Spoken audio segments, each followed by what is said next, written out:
Então feche seus olhos e peça para Deus. Fala assim: Deus, fala comigo nesta noite. Quero ser desafiado, quero ver coisas novas, quero aprender coisas novas. Fala comigo. O Senhor está ouvindo as orações que estão sendo feitas aqui neste salão, Deus. E nós te pedimos, responda, em nome de Jesus. Amém? DNA Europa. Quantos aqui sabem o que é o DNA? Deixa eu ver. DNA da Central? Levanta a mão, eu sei o que é o DNA. Que isso? Que doideira. O DNA é um projeto que nasceu na Igreja Batista Central, que tem o objetivo de ajudar igrejas, apoiar igrejas que querem transicionar para o modelo celular. O nosso modelo aqui na nossa igreja, nós vivemos em células, trabalhamos pelas células. E o DNA, então, sintetizou todo a nossa visão, o nosso modo de fazer, e tem ajudado pastores em todo o Brasil e em outras partes do mundo já, a transicionar a sua igreja de um modelo convencional para um modelo de uma igreja celular. Então, se você nunca ouviu falar do DNA, você está viajando assim, né? Está muito desconectado, porque vai fazer 5 anos que nós estamos nesse projeto. Já passaram pelo nosso treinamento mais de 35 mil pastores e líderes, mais de 13 mil já estiveram aqui na IBC e o restante em seminários feitos fora. E dessas igrejas, 3 mil, não sei quantas igrejas que já participaram, dessas igrejas que fizeram a transição, começaram a abrir células, adivinha quantas células foram abertas a partir de líderes que fizeram o seminário, entenderam, foram desafiados e implantaram essa ideia nas suas igrejas. Chuta quantas células já foram abertas a partir desse movimento chamado DNA. 10 mil células, quem dá mais? 10 mil, 50 mil células. Uau! Quem dá mais? 80 mil células. 80 mil cristãos que estavam, a maioria deles, sentados, assistindo cultos há anos. Muitos não crentes, que nem ligavam para Deus, estavam vivendo a sua vida alheia à vontade de Deus, foram atraídos para servir, para liderar, para influenciar a pessoa. 80 mil cristãos estão hoje liderando pequenos grupos, anunciando o amor de Deus, atraindo pessoas para terem as suas vidas transformadas. Não é incrível? Então esse é o projeto DNA. Se você é da Central e não levantou a mão, então eu quero te desafiar a conhecer esse projeto. Se envolva, seja da equipe. Todo mês tem pelo menos um seminário aqui, você pode participar, você pode também até se inscrever para conhecer. E eu e Simone, a minha esposa, resolvemos então fazer uma viagem pelo DNA. A história começa alguns anos atrás, ou melhor, décadas atrás. Eu queria muito estudar no exterior, e eu era solteiro na época, e tive uma ideia de morar na França e fazer uma pós-graduação na França. Só que eu não falava francês, nem a Simone, então entramos numa aula de francês. E ali começamos a nos preparar. E não fui aprovado na bolsa, acabei não indo, e o francês ficou enterrado na história. 2 anos atrás, eu e Simone completamos 25 anos de casados, e pela primeira vez fomos conhecer a Europa. E aí chegamos lá em Paris com o nosso maravilhoso francês de 30 anos de atraso, né? E eu começava a falar alguma coisa e o garçom imediatamente ia para o inglês, né? E eu fiquei deprimido porque o meu francês não valia de nada, né? Não entendia o que estava sendo falado, não conseguia falar nada. E aí nós então resolvemos voltar a estudar o francês.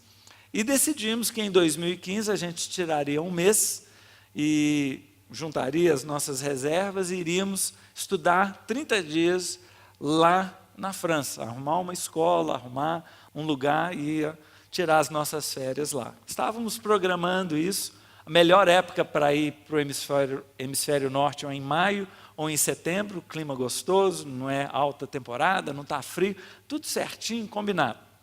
E aí começou o programa Povos e Línguas. Quantos já assistiram alguma coisa do Povos e Línguas? Estou acreditando. Povos e Línguas é um programa desenvolvido por um jovem cristão que teve um desafio no coração dado por Deus, e ele começou a viajar o mundo filmando a realidade das igrejas, a realidade dos cristãos em toda parte. E aí ele envolveu igrejas aqui no Brasil, e o objetivo dele é levantar missionários das igrejas brasileiras para enviar para todos os cantos do mundo. Então ele faz uma reportagem muito linda sobre diversas cidades na Europa, na África, na Ásia, todo lugar, e aí ele desafia a igreja brasileira, vocês não querem ir e ajudar essas igrejas em todo o mundo? Chama Povos e Línguas, você pode digitar no YouTube, tem todos os programas lá, programa Povos e Línguas, cada coisa linda, mais desafiadora. E esse empreendedor, esse visionário, né, que é o Breno, ele marcou uma reunião lá na igreja para apresentar o desafio da Europa. E o pastor Paulo me convidou o Wagner, estamos reunidos lá, e ele diz, nós estamos precisando de enviar pessoas, pastores, para conhecer essas igrejas na Europa. E aí o pastor Paulo falou, eu tenho um cara que já está indo para a Europa, ele pode fazer isso. Ele falou, que legal, né? Que interessante, é o Roberto. Eu olhei, Paulo, eu não estou indo para isso, né? Mas é incrível como é que Deus vai mexendo, Deus vai movendo, e a gente foi atraído para fazer essa viagem com outro objetivo. Abandonamos o nosso estudo da língua. Ixi, não está. Sempre, né? Vê aí para nós o que está acontecendo. Então nós marcamos na época mais gostosa do ano, janeiro, frio do cão, gelo, vocês assando aqui e a gente 2 graus, menos 2 graus, quando fazia 5 graus a gente até tirava o cachecol, nossa, está quente hoje, ai que delícia. Janeiro foi o plano nosso de ir para a Europa. E quando estávamos fechando tudo, tive várias crises ao longo desse processo. Uma delas foi assim, puxa Deus, a gente estava reservando tudo, preparando para fazer, e agora muda tudo assim. E aí Deus falou com toda clareza, com toda tranquilidade, relaxa, a minha vontade é muito melhor que a sua, os meus sonhos são muito mais altos que os seus, fica na boa. E aí eu fui descansando, entregamos o curso de francês, entregamos as nossas férias, e falou assim, vamos para o que Deus está colocando, né? E aí a gente estava preparando, organizando tudo, fui comprar as passagens, e a gente tinha que estar lá, conforme combinamos com o primeiro pastor que nos receberia, tínhamos que estar lá no dia 9, então fomos comprar as passagens para o dia 8, e alguém tinha me falado que viajar na virada do ano, quer dizer, Réveillon no avião, é muito mais barato, porque ninguém quer perder o Réveillon viajando de avião, né? E eu fui ver, e a diferença era absurda. Dava $500 de diferença em cada passagem, uma coisa absurda. Eu falei, nossa, é muito mais barato, mas aí tem um problema, eu vou chegar uma semana antes. Mas uma semana antes, com $1.000 no bolso. E aquilo que a gente tinha aberto mão já, Deus transformou. Não fala que não vai funcionar.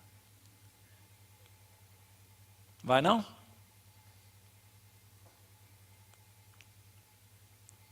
Transformou férias em Paris. Imagina, eu tinha aberto mão, e agora Deus devolve de uma forma... Está funcionando ou não? Tá, agora está. Agora está. Então, quando você abre mão de uma coisa e entrega, tranquilo, Deus devolve, de uma forma ampliada.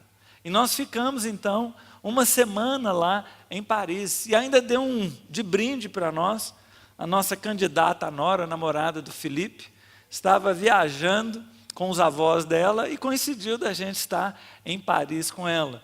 E fizemos tudo de bom e do melhor. E o melhor que a França tem é o pão, né, gente? Se você gosta de pão francês, saiba que esse aí é imitação, né? Esse é do Paraguai, porque pão francês é outro esquema. E essa mexeriquinha aí é a coisa mais gostosa do mundo. Visitamos os locais mais arrumados. Ali no cantinho, a Simone no sol, foi depois de 6 dias, mais ou menos, tudo nublado, um gelo, saiu o sol e a gente igual desesperado, ao sol, ao sol. Aí a gente saiu para pôr a carinha no sol, e daí a 5 segundos, tá um gelo! E aí você volta para dentro, porque o sol não é igual ao sol nosso aqui, né? Tempo muito gostoso, visitamos o Louvre, né? Uma coisa sensacional. Letícia nos acompanhou. Teve uma coisa muito legal no Louvre. Nós chegamos no dia, tinha uma fila, olha, devia ter umas 500 pessoas na fila. A fila dava volta no pátio, saía de um pátio e ia para o outro. Eu falei, olha, eu não entro nessa fila para entrar no museu nem a pau. E gente chegando e a fila aumentando, e eu não entro. E a fila aumentando, um mundo de gente, né? A Simone deu uma sumida, daqui a pouco ela volta e falou assim, olha, tem um guarda aí que me falou que tem uma outra entrada para o museu que lá não tem fila não. Pegadinha, né? Mas aí fomos, demos uma volta no prédio, chegamos lá, uma porta, vamos entrar, a bilheteria, entramos, sem nenhuma fila. E eu fiquei, gente, a quantidade de otários, né? Não é? Tanta ignorância, né? Quanta ignorância, impressionante, quanta bobeira que a gente dá, né? E a nossa torre mais linda, né? Que delícia, bom demais. E aprendemos algumas lições, se você quiser abrir a sua Bíblia aí, está em Efésios 3, capítulo 20. Capítulo 20, versículo 20.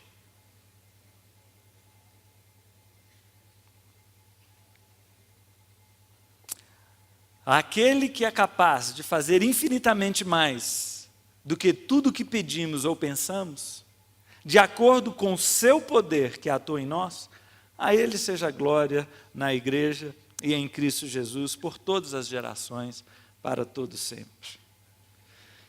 Aqui está declarando que Deus é capaz de fazer infinitamente mais do que pensamos ou pedimos. Deus é capaz de fazer infinitamente mais. Nós pensamos sempre que Deus é um Deus de limitação. As coisas são contadinhas. E, não, eu não posso fazer isso, porque senão, mas Deus não ia. Não tem jeito de Deus fazer isso. E a gente vai vivendo num mundo tão pequeno, num mundo tão apertado, esquecendo que o nosso Deus é o Deus de todo ouro e toda prata. Não há limites financeiros para Deus. Nós temos que entender que o nosso Deus é o Deus da abundância. E se em algum momento na nossa vida nós não temos isto ou aquilo, não é porque faltou para Deus.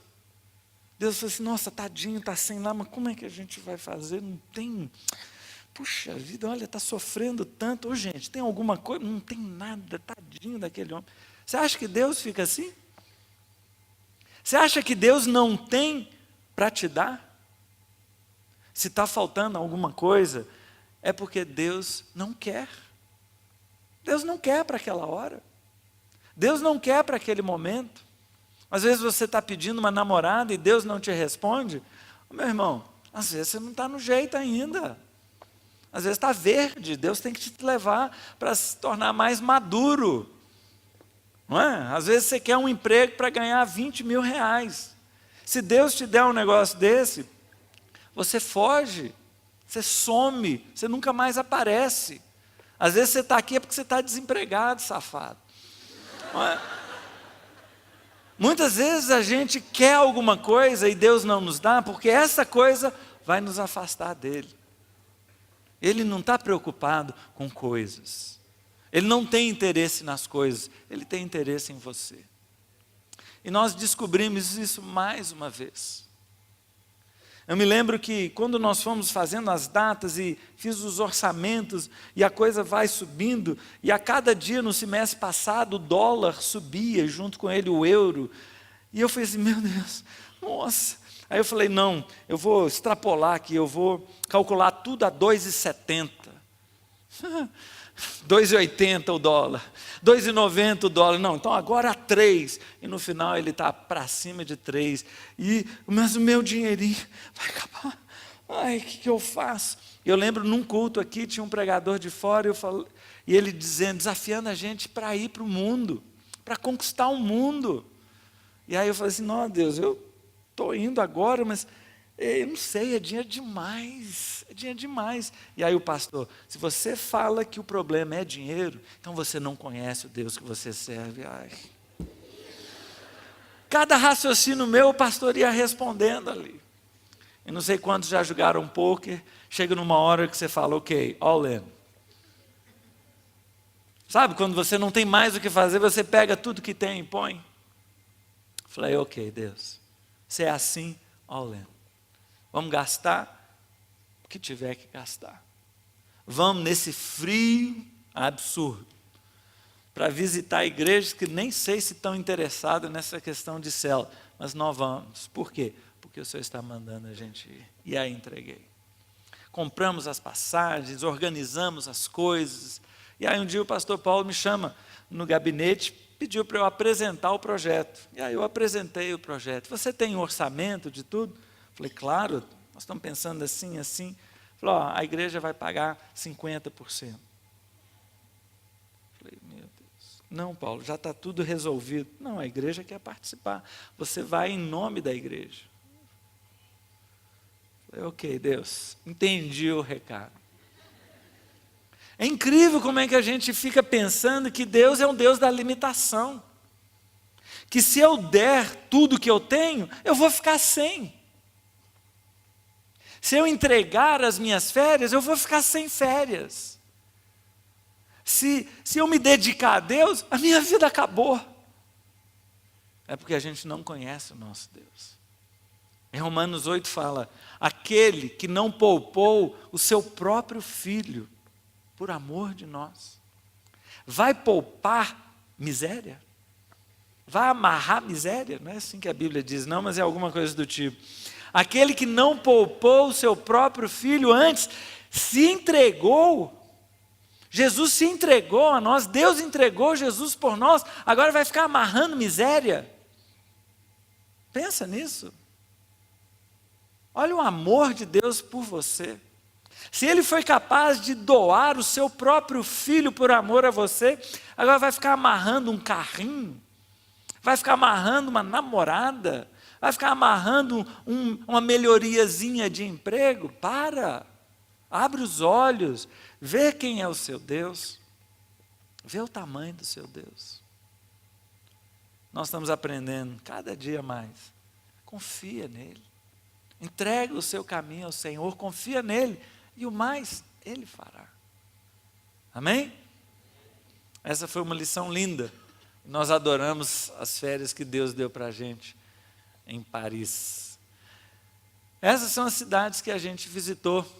A gente ficou um bom tempo na França, depois fomos para a Itália e depois para Londres. E uma coisa que nos surpreendeu demais, em todos os lugares nós fomos visitando igrejas. E em cada igreja que a gente entrava, a gente esperava encontrar uma igreja morta, morna, um povinho assim, religioso, ritualista, sem, sabe aquela coisa bem desanimadora, né? E encontramos algo totalmente diferente. Encontramos uma igreja viva, apaixonada por Deus, um louvor muito mais simples que o nosso em termos de qualidade de sons, né? Aqui os microfones funcionam, nem sempre funcionavam lá. Igreja simples, pequena. Nós fomos num culto que nem violão não tinha, e a moça que dirigia normalmente não estava, então uma outra assumiu, uma igrejinha de 15, 20 pessoas. Vimos coisas muito simples em termos técnicos, mas nós vimos o coração, Vimos o coração de gente crente de verdade. Gente apaixonada por Deus, adorando a Deus. E aí me perguntava assim, se tem esse povo todo aqui apaixonado por Deus, por que as igrejas são tão pequenas, tão fechadinhas? E é tudo uma questão da visão. Eu separei uns clipes aqui de alguns louvores que a gente viu nessas igrejas, para você ter uma ideia. Aumenta o som.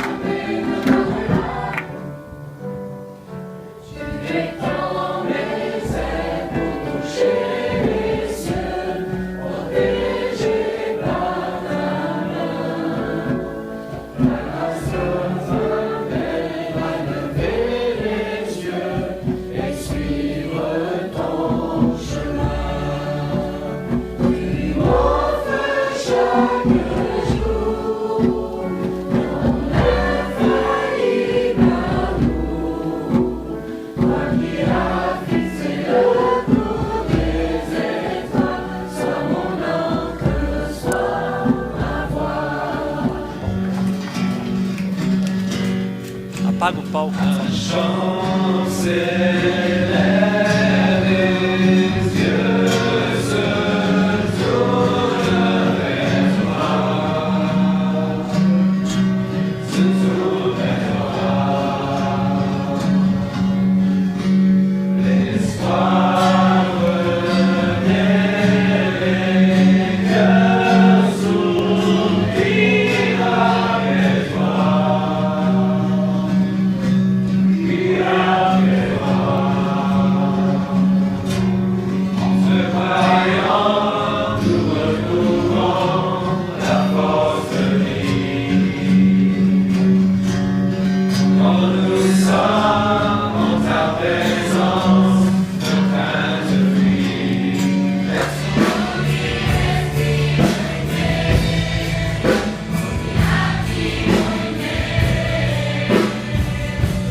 Sem inglês. Be merciful, O Lord, unto your children. Listen.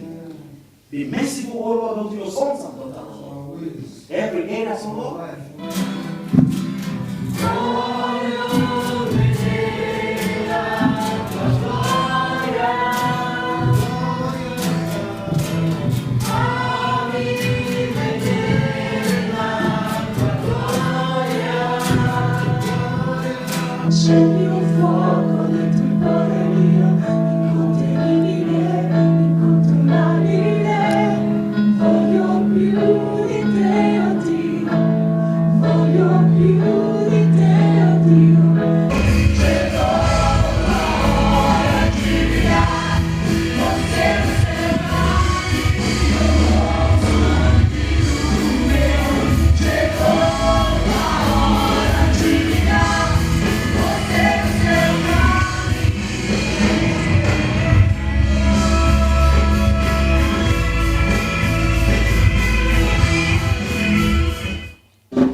Cantaremos esses louvores.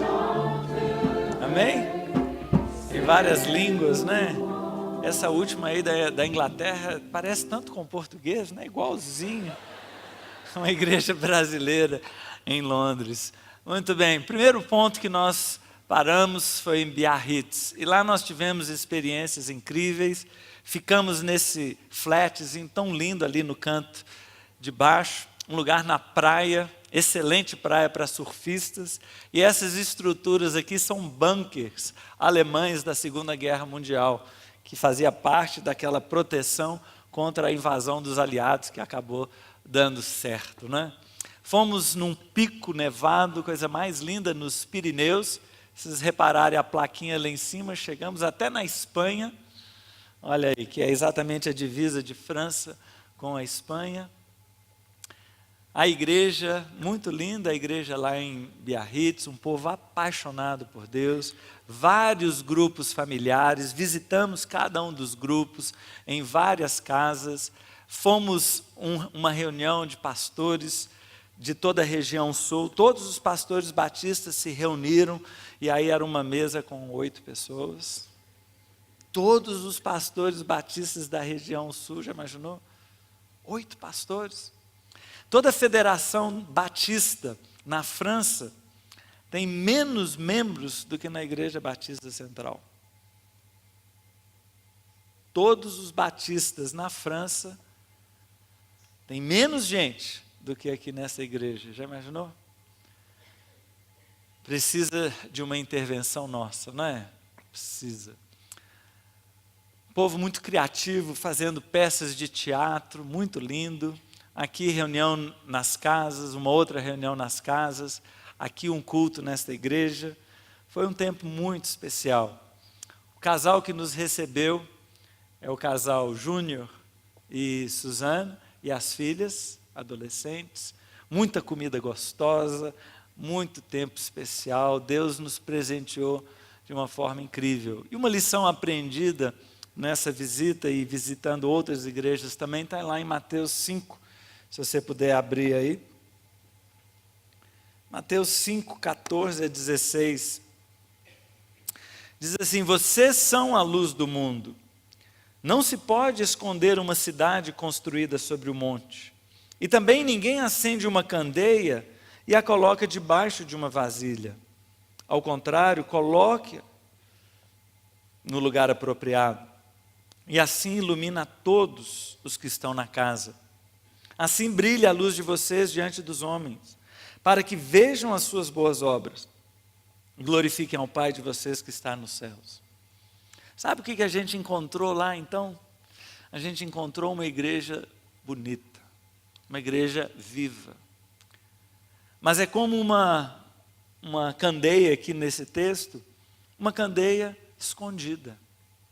A luz está brilhando, mas ela está guardada, está escondida. E o incrível é que a nossa igreja era assim também durante décadas. Uma igreja muito linda, eu participo dessa igreja desde a década de 70. Uma igreja apaixonada com essa igreja, viva, cheia de Deus, mas contida, guardada. E quando nós entendemos que o propósito de Deus para nós era sair fora das 4 paredes, sair fora de nós mesmos e olharmos para um mundo que está se perdendo, nós mudamos, e a igreja cresceu, e você está aqui por causa disso. Você está aqui porque a igreja saiu das 4 paredes. A igreja olhou para o mundo e teve compaixão. E eu vejo a igreja na Europa, de um modo geral, muito acanhada, muito sofrida, muito combatida, muito perseguida. Esse pastor que eu mostrei ali, ele gosta de fazer uma série de atividades para interagir com as pessoas. Então ele canta no coral, ele faz teatro, ele entrou numa escola de culinária, né? E aí a parceira dele ali de cozinha, né, perguntou assim: e você faz o quê? Aí ele falou: eu sou pastor. Sério? Eu falei: eu sou pastor. Aí perguntou para uma amiga: é verdade? Eu falei: ele é pastor. Isso existe? Olha a pergunta. Isso existe? Então uma mulher que mora na cidade nem sabia que existia mais a profissão de pastor. Imaginou? Então é uma igreja que foi encantoada, uma igreja constrangida, uma igreja sobrevivente. E eles ralam demais, eles sofrem demais. Mas é a luz. Jesus está dizendo que nós somos a luz. Independente da circunstância que nós estamos, nós somos a luz do mundo. E nós não podemos guardar debaixo da mesa, guardar dentro do armário. Nós temos que pôr para fora. Nós temos que sair das paredes. Temos que sair desse ambientezinho nosso e nos mostrar para o mundo. Porque o mundo está em trevas.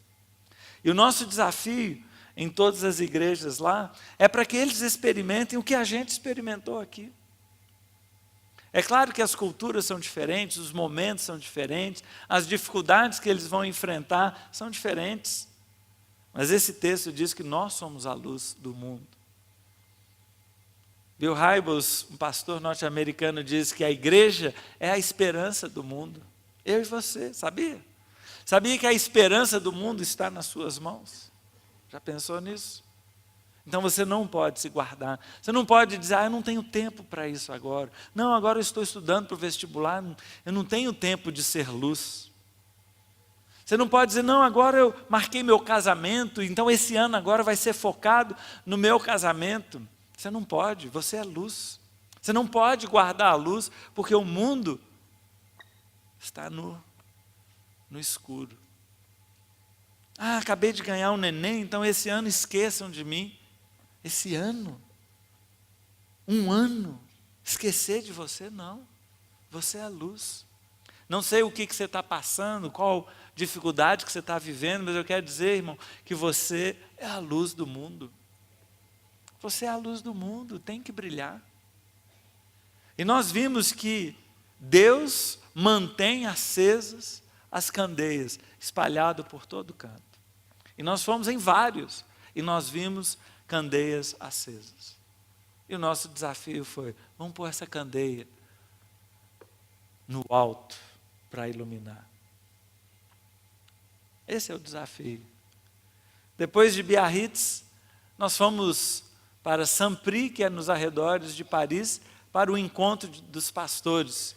E foi num monastério antigo, monastério católico, que foi desativado e agora atende a eventos em geral, e a Federação Batista reservou para esse encontro uns 30, 40 pastores.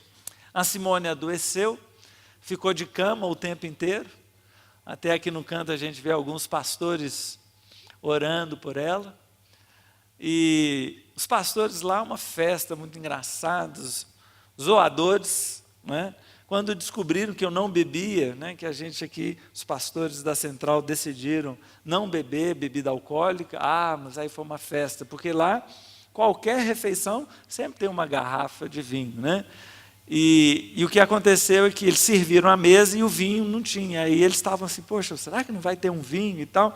E aí chega o responsável lá com as garrafas de vinho, aí foi uma festa e tal, e aí, não, obrigado, eu não bebo. Não acredito que você é daqueles que não bebe. E aí fizeram maior graça comigo, e aí eu falei, cara, do jeito que você está enaltecendo o vinho aí, você deve ser alcoólico, né? Assim, eu sou alcoólico, mas é anônimo. Uma turma super alegre, super feliz, e nos momentos de compartilhar, compartilhando uma verdadeira paixão por Deus. Só que a gente tinha ido num evento em Toulouse, com os 8 pastores lá, e ficamos de manhã até de tarde, e a gente queria compartilhar, mas infelizmente não tivemos nenhuma oportunidade nem de dizer o nosso nome. Você já imaginou você estar numa sala, com mais 8 pessoas, de 9h30 da manhã até as 4h30 da tarde,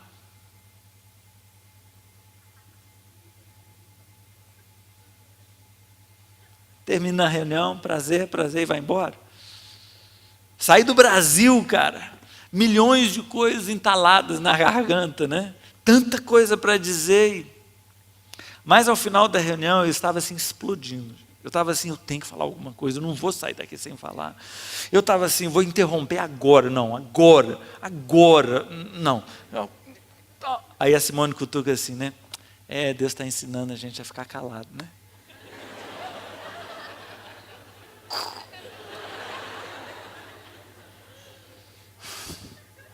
E fui embora sem falar uma palavra. Coisa frustrante, Deus ensinando a gente. E nesse meio, a gente pensando o seguinte, cara, se nós formos numa reunião com 8 pessoas e não tivemos a oportunidade, Que dirá no encontro com mais de 30, 40 pastores lá, eles vão dar alguma chance para nós? E aí nós lembramos de uma coisa. Nós estávamos tomando café, a gente ficou bem chateado, bem assim, para baixo. Tinha um dia livre lá, e o pastor que estava nos recebendo disse, olha, tem 2 cidades lindas, vale a pena, cidades francesas, vilazinhas, no meio das montanhas, é a coisa mais linda. Eu não quero saber de cidadezinha francesa no meio das montanhas, quem que se interessa por isso? Olha o nível que eu e Simone estávamos. Não tinha graça, eu não quero fazer turismo. Eu quero compartilhar o que Deus deu para nós. E aí nós acordamos mais tarde, decidimos não ir para lugar nenhum, fomos tomar um café, e os 2 estavam assim bem para baixo. Colocamos um louvor, Deus começou a falar conosco. Deus começou a derramar a sua graça sobre nós. E entre tantos tapas que recebemos naquele dia, ele disse, a igreja é minha. Eu edificarei a minha igreja. Eu sou o Deus soberano, relaxa. Fica na sua. Vê se te enxerga, cara. A minha obra não é você que decide, que faz, que acontece, uau. Você se oferece e eu vou te usar. Da forma que eu quiser, do jeito que eu quiser. Rendido estou, não é assim que a gente canta? Oh, rendido estou. Nós estamos aqui para servi-lo, não é para definir como as coisas vão ser. E aí então nós começamos a batalhar em oração. E convocamos a igreja, convoquei os meus coordenadores, pedi para eles convocarem os líderes. E se o seu líder recebeu a convocação e passou para você que é um membro da célula, então funcionou. Se ninguém das células aqui recebeu o desafio, então... Mas eu sei que muita gente começou a orar. E a oração era essa, Deus, dê uma oportunidade para o Roberto e a Simone, quando eles estiverem lá no encontro dos pastores. E foi uma coisa muito linda que aconteceu, que lembra que eu e Simone íamos para a França para estudar francês, né? Então imagina 2 dias, palestras, conversa em francês o tempo inteiro, sem tradução, e eu e Simone tentando e conversando e desenterrando e aprendendo e atropelando o francês, mas no final das contas Deus deu graça e a gente entendia tudo, né? E num momento da reunião, numa das dinâmicas, o pastor responsável perguntou ali, me falem atividades pastorais que vocês têm feito nas últimas 2 semanas. Aí um pastor falava, eu preguei sermão, aí ele escrevia lá, pregar sermão. Eu fiz uma visita, anotava a visita. Reuni com os líderes da igreja, ele ia anotando. E aí anotou mais de 20 atividades, e aí falou assim, ok, tá bom, quadro cheio. Agora, vocês sabem que a missão mais importante da igreja, que foi Jesus que nos deu, foi fazer discípulos. Não é isso? Indo, façam discípulos. Dessas atividades todas que nós estamos fazendo aqui, quais são de discipulado? E aí essa não, essa aqui é. Essa não, essa não, essa não, essa não, essa não, essa não, essa aqui é. No final daquela lista enorme, tinha 4, que eram especificamente de discipulado. E aí ele vira para todos os pastores, tem alguém aqui que está experimentando na sua igreja um desenvolvimento do discipulado de uma forma eficiente?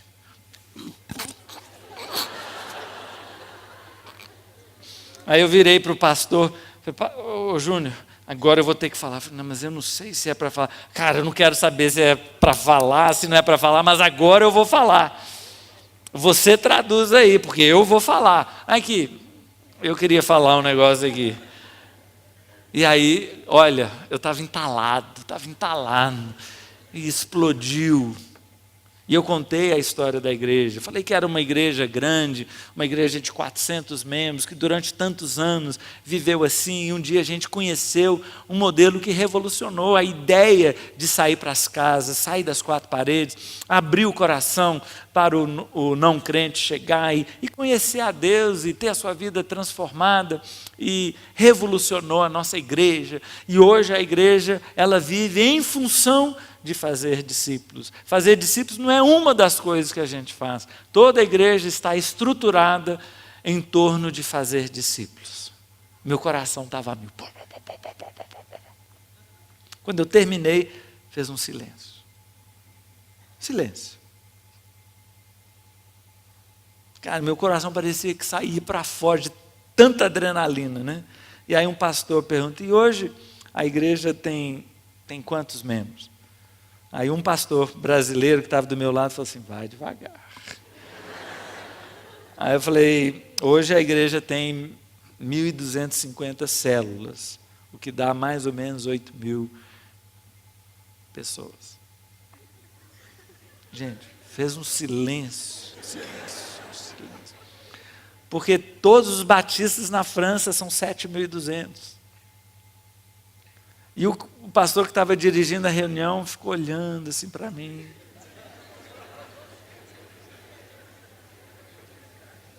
Eu olhei para baixo. Não vou dizer mais nada. Depois de uma eternidade ali, ele veio e falou assim, alguém tem mais alguma sugestão a fazer? E foi assim. Eu não forcei. O cara perguntou, gente. O cara perguntou, tem alguém? E a partir dali, vários pastores vieram conversar. Conta mais. Como é que funciona? Que legal. Você acha que funcionaria aqui? Você tem algum material para mostrar para a gente? E aí à noite, teve um momento de intercessão. Todas as igrejas representadas ali apresentavam um relatório de como estava e quais eram seus pedidos de oração. Mais ou menos como tinha acontecido uma semana antes lá em Toulouse, em que todo mundo falou, mas eu e Simone nada. Eu falei, pronto, agora eu já falei de manhã, tá bom demais. Mas aí foi fazendo a roda e chegou, e você, Roberto? Quais são os seus pedidos de oração? E aí eu disse, olha, nós estamos aqui para fazer contato com igrejas que queiram experimentar esse modelo que revolucionou a nossa. Nós queremos fazer parcerias. Nós queremos conhecer vocês e ajudar as igrejas, enviando jovens para passar uma semana, um mês, 6 meses, 10 anos, o que Deus der para a gente, ajudar vocês a viverem o que nós estamos vivendo lá. E nesse quadrinho azul ali, dá para, deixa eu apontar ali, nesse quadrinho azul, está lá, ó, Roberto e Simone Botrel, em visita à França. Modelo de igreja celular, formação de discípulos. Enviar os missionários, que é o que nós queremos, e formar as parcerias, que Deus conduza. E aí todos aqueles pastores oraram por cada um dos pedidos que estavam no quadro, inclusive o nosso. Nós então aprendemos que o nosso Deus é um Deus extraordinário. Tiago 5,16, se você quiser abrir aí.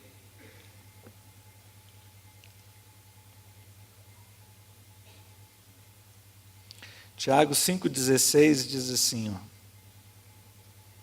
confessem os seus pecados uns aos outros e orem uns pelos outros para serem curados. A oração de um justo é poderosa e eficaz. Sabe por que tudo mudou ali? Porque nós oramos. A igreja orou.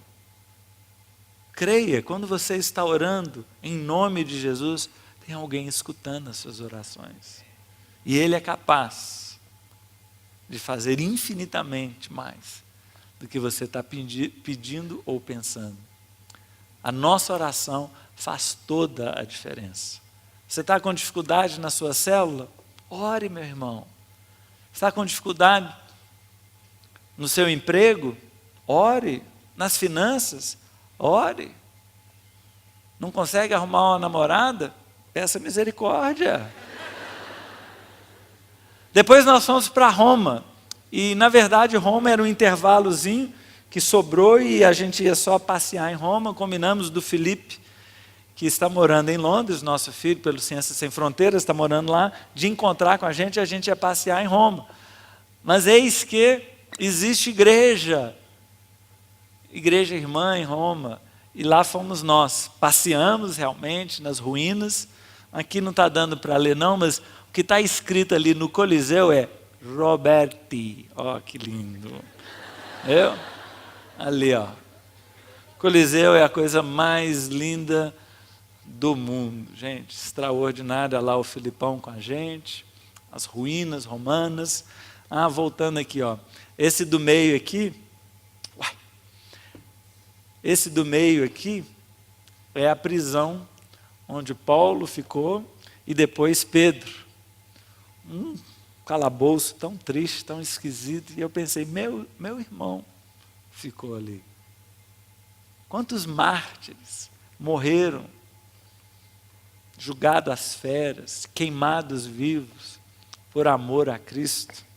Não precisa ir lá no início da igreja, é só abrir o jornal hoje, né? Em 2014, dizem que morreram mais cristãos por causa da sua fé do que em qualquer outro ano da história. Imaginou? Nós estamos vivendo tempos difíceis. Esse é o Vaticano, Museu do Vaticano. Olha que escada mais linda, um lugar realmente extraordinário. Fomos visitar a igreja nossas irmãs. E essa senhora aqui, Antonella, conhecia um brasileiro que já tinha morado lá, o Beto Tavares. Eu conheci o Beto Tavares, e ele ficou sabendo que eu ia para Roma. Falou, cara, você tem que visitar uma igreja, vou colocar você em contato. E nós fomos, e fomos tão abençoados nessa igreja, a Igreja Batista de Trastevere, uma igreja novinha, 140 anos de idade. Mas também visitamos essa igreja aqui, que está começando a implantação dela, uma igreja com 15, 18 pessoas, e foi tão lindo. E nós fomos recebidos pela Antonella, ficamos na casa dela, uma senhora tão simpática, tão gentil. E foi engraçado porque você chega numa cidade, cumprimenta uma pessoa que você nunca viu na vida. Oi, tudo bem? Eu sou o Roberto, eu que vou ficar na sua casa. Mas é incrível, desde o primeiro abraço, do primeiro cumprimento, a gente se sente irmão. Sente como se fôssemos amigos há uma década, um tempo sem se encontrar, e agora aquela alegria de estar junto. E nós aprendemos mais uma lição, está em 1 Coríntios 2, 27, que diz assim, 12, 27. Ora, vocês são o corpo de Cristo, e cada um de vocês individualmente é membro desse corpo. Sabe, o meu espírito se ligou ao dela. Eu e Simone ficamos tão amigos dela, de uma forma assim, do nada. É do 0 para 100. E na hora da despedida, olha, corta o coração. Corta o coração. Sabe aquela coisa assim, você está despedindo de um amigo, que talvez passe alguns anos sem ver. Gente, mas eu nem conheço essa mulher direito, por que eu estou sentindo assim? Porque ela é minha irmã. E a coisa mais linda, qualquer lugar que você for, sobre a face da terra, qualquer lugar, você vai encontrar um irmão seu. E a hora que você encontrar, pode nem falar a mesma língua, mas tem uma palavra que é igual em todas as línguas, que é aleluia. Com sotaques diferentes, né? Aleluia, sei lá, né? Aleluia. Mas é aleluia. Então, se você encontrar com um cristão e não souber falar nada da língua, diga aleluia, ele, aleluia. E pronto, e vocês vão estar falando. Nós somos um só corpo. Que delícia. Observação. Sorvete italiano, meu irmão, tem nada que se compare. Depois nós fomos para Rieti, que é ao norte de Roma. Ficamos hospedados na casa de uma família lá de pastores, de missionários, Rogério e Anívia. Também tem 2 filhos adolescentes, muito envolvidos. E a Biba, olha lá, que não é Bíblia não, viu? É Bíblia. É tão lindo o italiano, gente. Eles cantando em italiano e falando em italiano, você fica assim, Então, foi tão gostoso estar junto.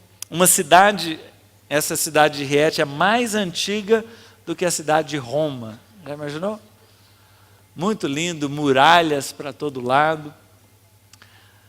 Subimos na montanha que tem em volta, andamos na neve, chocolatezinho quente, frio, frio, frio, para valer. Fomos numa cidade próxima que se chama Assisi, que é a cidade do São Francisco de Assis, cidade maravilhosa, toda em pedra, aquelas ruelazinhas. Lá tem um castelo de verdade, um castelo medieval, sensacional. Queria juntar uma turma lá e brincar de espadinhas, né? Mas a Simone não é muito afeita a essas coisas, então ficamos só namorando mesmo. Nevou lá, cara, já imaginou? E foi tão legal conhecer a igreja. Esse rapaz de verde, esse nigeriano, ele fugiu do seu país por perseguição e ele tem o corpo todo marcado, com cortes de faca, tirando pedaços da pele por causa da sua fé. E eles falavam assim, negue a Jesus e a gente para com isso agora. Eu falei, não nego. Sabe como é que... E aí ele mudou para a Líbia para imigrar para a Europa, né? E sabe como é que lá na Líbia eles descobriram que ele era cristão? Porque o nome dele é God is Power. Deus é poder. Como é que você chama? Deus é poder. Vai dizer que você é cristão. Ele podia falar qualquer nome. Não, meu nome é God is Power. Acabou. E esses nigerianos, eles atravessam o mar Mediterrâneo numas balsas, umas coisas muito loucas, e chegam nas praias da Itália, da Grécia, tal, sei lá de onde, e entram ilegalmente. E um rapaz que estava até lá, conheci, ele estava numa barca com a sua esposa e a sua filhinha, 350 pessoas, numa barca que cabia 120, tinha mais do dobro, e virou. E morreu todo mundo, menos 10 pessoas, ele era uma das 10. Mas a sua esposa e a sua filha faleceram, afogados. Já imaginou? E ele está lá na igreja, adorando a Deus. Deus é incrível. Deus é incrível. Ele faz coisas incríveis. Essa família está dedicando a vida para conquistar os italianos. E eles estão crendo que a obra deles vai ter efeito por toda a eternidade. Saíram do Brasil para se dedicar a conquistar um outro povo. Uma lição que a gente aprendeu lá foi tão lindo. A gente chegou num teatro e a Simone falou assim, nossa, um teatro, sei lá de quantos 1000 anos, deve ser muito legal, vamos visitar, vamos. E aí cheguei, estava na porta assim, dias de visita, sábado tal hora, domingo tal hora. Eu falei, Simone, olha aqui, sem chance. Eu falei, mas eu queria tanto visitar esse teatro. Eu falei, Simone, lê aqui. Pede lá. Eu falei, pede lá, pede você. Não, vai lá e pede. Eu não tenho coragem não, mas pede você, Roberto. Eu falei, Simone, está escrito que dia de visita é sábado tal hora. Pede lá. Detalhe, pedi em italiano, né, gente? Não tem a menor ideia de italiano, nada, zero. Aí eu chego lá, tinha um rapaz sentado lá, e os italianos têm uma característica engraçada, que eles são muito brutos, falam alto e tal, né? E aí eu cheguei, e é quase mímica, né? Visit? Eles também não falam inglês, né? Visit? Aí o cara vira para o lado, Máximo! Falei que não era para perguntar, Simone, vamos sair. Máximo! Eu pensei que via um bulldog, um cachorro. alguma coisa. Mas o cara berrava com tanta raiva, com tanto sei lá o quê. E aí chega o cara lá, aí o cara, eu não sei nada de italiano, né, gente? Vem cá, vem cá. E aí o cara começou a mostrar o teatro para a gente. E aí entrou no foyer, entrou não sei o quê, mostrou o salão, contou a história, tudo no inglês meio macarrônico, no italiano que a gente entende porque a gente fala português, imagina, né? E ele foi apresentando esse rapaz que mal aparece ali na foto de baixo. E aí, quando a gente entra no salão, está tendo um ensaio. Pagou? Que bom, hein? Deve ter acabado a energia, né? Bom, acaba a gente entra, está tendo um ensaio. Eu falei, está tendo um ensaio? Não, a gente está preparando uma peça. Eu falei, eu sou ator da peça. Eu falei, que coisa interessante. Eu sou um ator famoso na Itália e tal. E foi contando a história dele. Eu falei, caramba! E ele contou histórias do teatro, contou a peça que a gente... que eles estavam ensaiando, né? E depois, na saída do teatro, tinha o pôster que a Simone está até apontando para o ator da peça que nos mostrou o teatro, né? E aí eu saí de lá e falei, meu Deus, quantas vezes a gente foge de pedir, porque eu sei que vai ser não, e a gente teria perdido o privilégio, não só de conhecer o teatro, mas conhecer um ator italiano, cara. Eu conheço um ator italiano de teatro. Não sei quão famoso que ele é, mas ele é um ator de teatro, está lá, ó. Tem até um pôster com a carinha dele lá, a Simone apontando lá. E o nome dele, Máximo! O cara é o Máximo. E eu vi que, como a gente perde oportunidade. Se você abrir lá em Tiago, capítulo 4, verso 23, Tiago 4, verso 2 e 3, diz assim, vocês cobiçam coisas, mas não a têm. Matam e invejam, mas não conseguem obter o que desejam. Vocês vivem a lutar e a fazer guerra. Não têm porque não pedem. E quando pedem, não recebem, pois pedem por motivos errados, para gastar em seus prazeres. A Bíblia está dizendo que nós não temos porque não pedimos. Mas eu pediu por motivo errado. E aquela famosa frase, né? O não eu já tenho, está escrito na porta. Não, visita é só no sábado. Então o não eu já tenho. O máximo que vai acontecer se eu entrar é continuar com o não. Mas quem sabe tem um sim. Não é?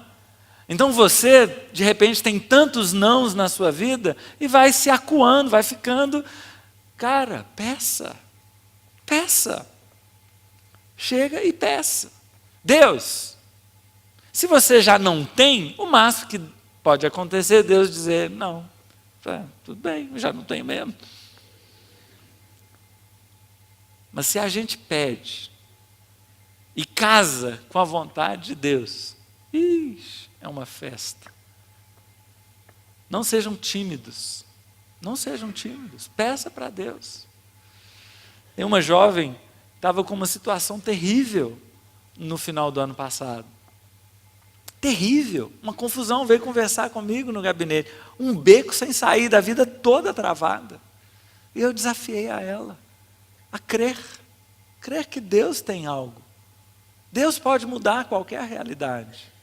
Peça, apresente para Deus os seus sonhos. E eu viajo, quando eu volto, está ela lá marcada na agenda, eu falei, o que será que aconteceu? Ela dizendo, olha, a minha vida mudou. Tudo mudou. Deus fez um milagre na minha vida. Eu falei, uau, por quê? Porque eu pedi. Porque eu criei. Lembra disso? Antes de fugir de qualquer coisa que seja, porque você tem certeza que é um não, lembre-se que tem um Deus no céu que muda a realidade. Muda a realidade. Nós cantamos aqui, tu fazes que tudo coopere para o meu bem, não é? Você crê nisso que você cantou? De duas uma. Se você crê, então, ou então para de cantar. Depois em Londres, nossa última parada, foi um tempo muito especial. Quando fala Londres, todo mundo pensa no Big Ben e tal, mas Londres, bicho, é tão grande, é como se a gente estivesse em Lagoa Santa, entendeu? Não, eu fui para Belo Horizonte e tal. Você viu a Praça do Papa? Hein? É outra cidade, né? Um mundo aquilo lá. Dava mais de hora para você pegar um trem, depois um metrô para chegar em algum lugar. Mas nós fomos lá, não foi para turismo, foi para conhecer e participar dessa igreja e também encontrar com o nosso filhão lá. Conhecemos a universidade dele, universidadezinha médiazinha, simplesinha, para quem está acostumado com a UEM, aquele prédio fantástico ali na Antônio Carlos, né? Olha o pátio aqui, essa foto maior aqui, isso aqui é um pátio coberto, já imaginou? Lindo, um prédio lindo, instalações fantásticas. Também fomos no alojamento onde ele mora, e o Felipe, maior milagre da viagem, cozinhou para nós. O cara aprendeu a cozinhar, e não é pouca coisa não, o cara virou um chefe. Ele bolou uma estratégia legal, porque é duro de cozinhar e depois lavar tudo. Então ele convida pessoas para almoçar com ele. Divide as despesas, ele faz a comida e o resto lava as vasilhas. Ó. Tudo tem um jeito, né? Passeamos com o casal da igreja que nos recebeu, fomos ao cinema, tem que ir ao cinema, né? E de carro, passando rápido, olha lá o London Eye, que lindo! Olha lá o Big Ben, bem ao longe lá, que fofo, né? É o Big Ben. Mas foi o mais perto que a gente chegou. Mas a igreja é uma igreja linda, uma igreja de sei lá quantos membros, 300, 400 membros, uma igreja brasileira, fala, canta, tudo em português, uma igreja viva, vibrante, já tem algumas células, mas não tem essa visão que a gente tem aqui da multiplicação. E foi engraçado que nós tivemos reunião com toda a liderança da igreja, apresentamos o projeto, apresentamos os desafios, o povo ficou empolgado. E lá, na semana que a gente estava lá, tinha uma célula que estava se multiplicando. E eles estavam se multiplicando porque tinha 14 casais num apartamento que era um ovo. E eles estavam multiplicando porque o pastor falou, vocês têm que multiplicar. Não, mas não cabe mais, não, a gente não quer multiplicar. E aí, por obediência, fizeram a festa. Então, você vê, tem balão, tem cartaz nas paredes e tal, mas estava um clima de velório, foi super engraçado. A gente chegou lá para a festa, nossa, que lindo e tal, e estava todo mundo assim, aquela coisa. E aí pediram para eu dar uma palavra. E aí eu entrei quente, né? Eu entrei quente, falei da festa que é, da alegria que é. Eu falei, olha, essa família que recebe essa célula maravilhosa, e vocês têm sido abençoados, nossa, demais, a nossa casa mudou desde que a célula veio para cá. Pois é, agora tem uma outra casa que também vai ser abençoada. Quem que é o novo anfitrião? Pois é, agora vocês vão receber essa mesma bênção. Quem são os líderes? Vocês. Quando vocês começaram a liderar, vocês eram isso tudo que vocês são hoje? Nossa, foi um desastre, o começo foi ridículo. A gente se sentia tão incompetente e nada funcionava. E hoje?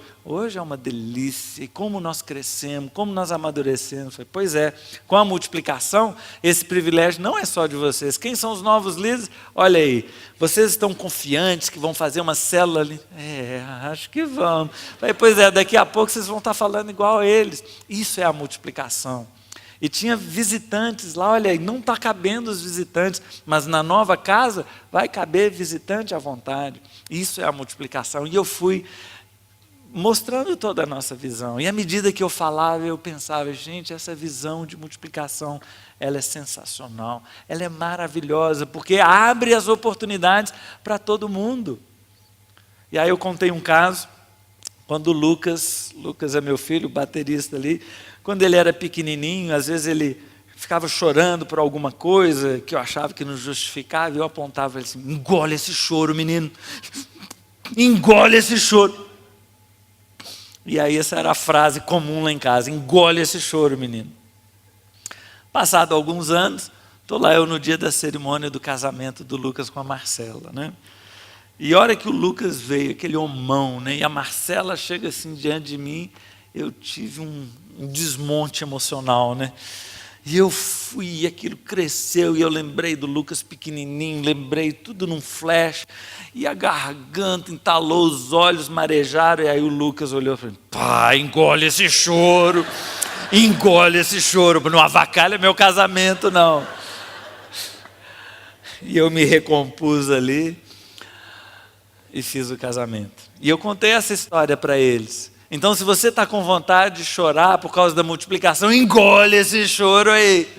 E aí virou a frase da noite, aí todo mundo ia abraçar e tal, e falou assim, engole esse choro. Por quê? Porque hoje é dia de festa. E a gente viu que visão maravilhosa que Deus nos deu. No Evangelho de João, capítulo 15, quiser abrir aí, diz assim, verso 8, meu Pai é glorificado pelo fato de vocês darem muito fruto. E assim vocês serão meus discípulos. Como é que nós seremos discípulos de Jesus? Como? Dando muito fruto. Não é dando fruto, é dando muito fruto. Um pouquinho mais à frente, no verso 16, diz assim, vocês não me escolheram, mas eu escolhi vocês. Eu os escolhi para irem e darem fruto. Fruto que permaneça. Jesus te escolheu para você ir e dar fruto. E quando a gente multiplica uma célula, o que nós estamos fazendo? Nós estamos concluindo todo um trabalho de dar frutos.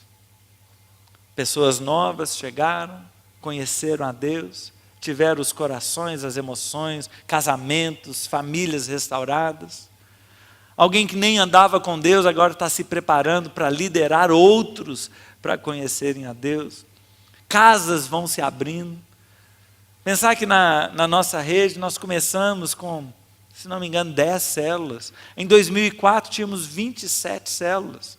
E agora, 2014, em junho de 2014, 503 células.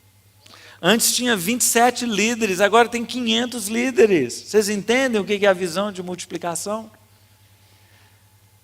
Oportunidades para cada vez mais pessoas liderarem, fazendo discípulos.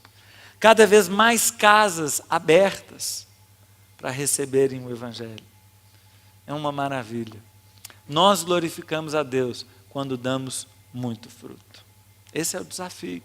Esse é o desafio, você, a sua vida tem que dar muito fruto. Você tem que fazer diferença na sua escola. Você não pode passar um ano na sua escola escondido, neutro, invisível. Você é a luz do mundo. Você é a luz da sua escola. O mundo precisa de você. Você é a esperança do mundo. Dentro de você tem salvação, tem restauração, tem libertação, tudo dentro de você, já imaginou? E pessoas à sua volta estão presos nas drogas, presos na bebida, na imoralidade, na mentira, no ódio, no rancor, na amargura, na depressão. Pessoas estão à sua volta, estão presas. E você tem o remédio. Você tem a luz para as trevas. Quer glorificar a Deus? Dê muito fruto. É isso que Deus espera de nós. Esses foram os lugares que nós visitamos. Para encerrar, 3 passagens que eu queria ler rapidamente. Lucas 24, 49. Talvez você esteja dizendo, nossa, mas eu não sei se eu tenho competência, se eu tenho condições para isso. Em Lucas 24, 49, Jesus fala, eu envio a vocês a promessa de meu Pai. Fiquem na cidade, até serem revestidos do poder do alto. Ele estava subindo aos céus, após a sua morte e ressurreição, e ele fala com seus discípulos, se reúnam na cidade, e aguardem, até que vocês sejam revestidos do poder do alto. Se a gente for um pouquinho mais para frente, no livro de Atos, repetindo essa mesma situação, no verso 4, Jesus fala: não saiam de Jerusalém, mas esperem pela promessa de meu Pai, da qual falei a vocês. Pois João batizou com água, mas dentro de poucos dias vocês serão batizados com o Espírito Santo. E no verso 8, mas receberão poder quando o Espírito Santo descer sobre vocês, e serão minhas testemunhas em Jerusalém, em toda a Judéia e Samaria e até os confins da terra.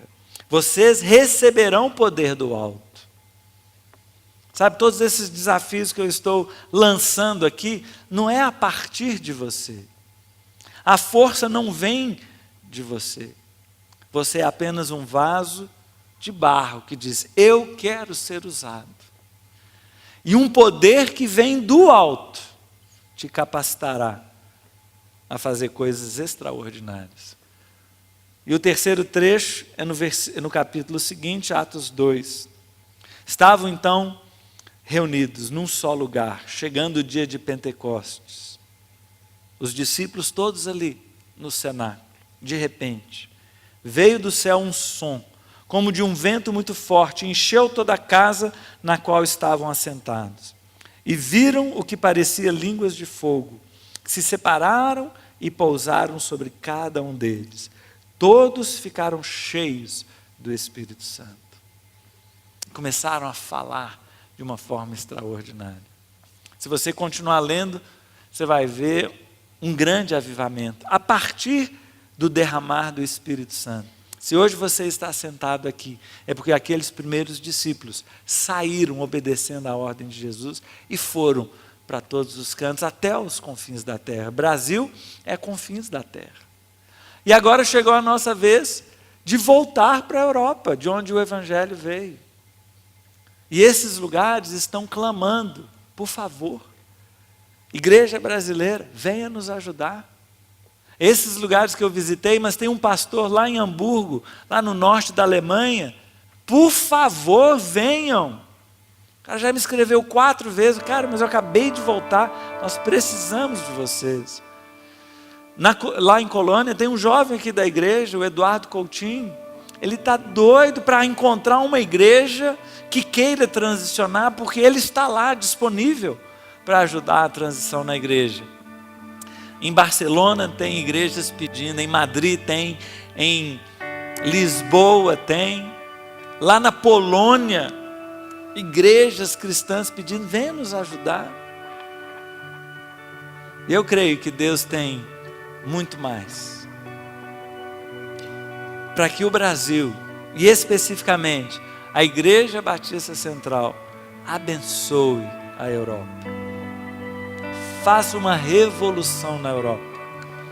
É um povo que não quer saber mais de prédio, de religião institucionalizada, religião burocrática, ritualística, mas eles estão doidos por relacionamentos, estão doidos por um relacionamento com Deus. Nem sabem disso, mas precisam conhecer o amor de Deus.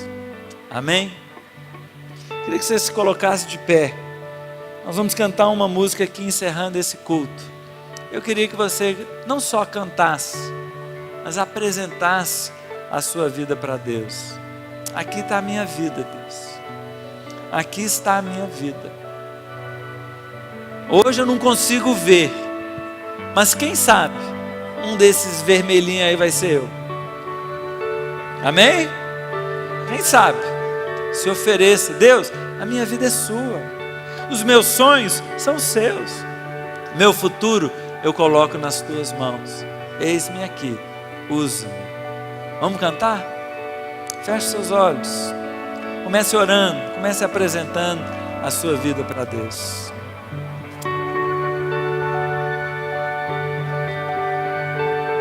Oh Deus. Toma-me, rendido estou aos pés da cruz. Me encontrei, o que tenho te entrego, ó Deus.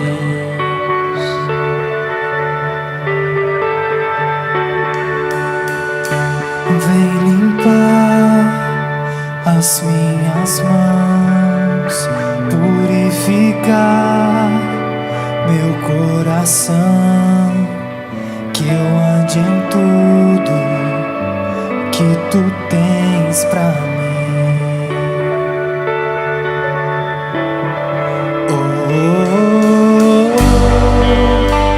Eis-me aqui, rendido estou.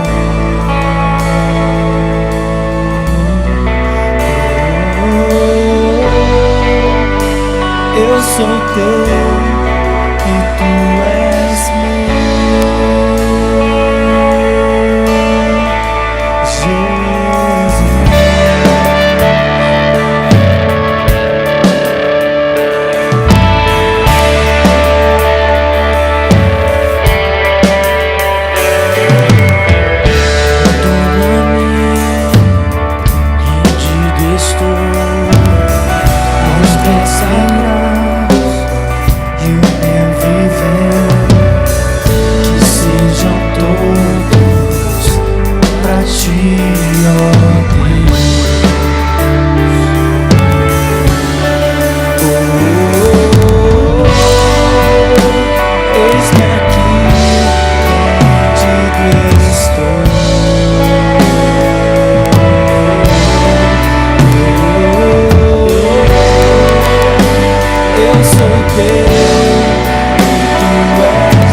Eis-me aqui, rendido estou.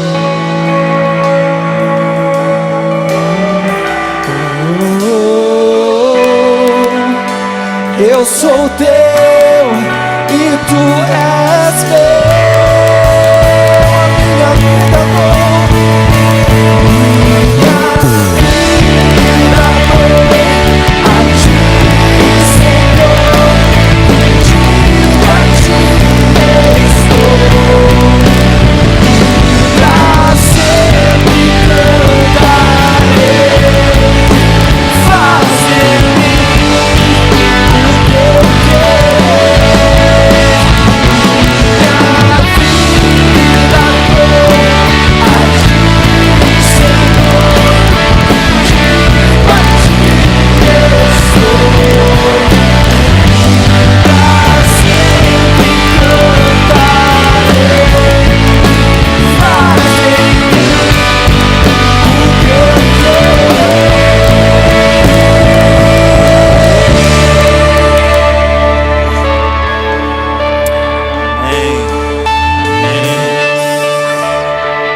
Deus, esta é a nossa oração, Pai. Nós nos apresentamos a Ti, para o Senhor realizar a Tua vontade.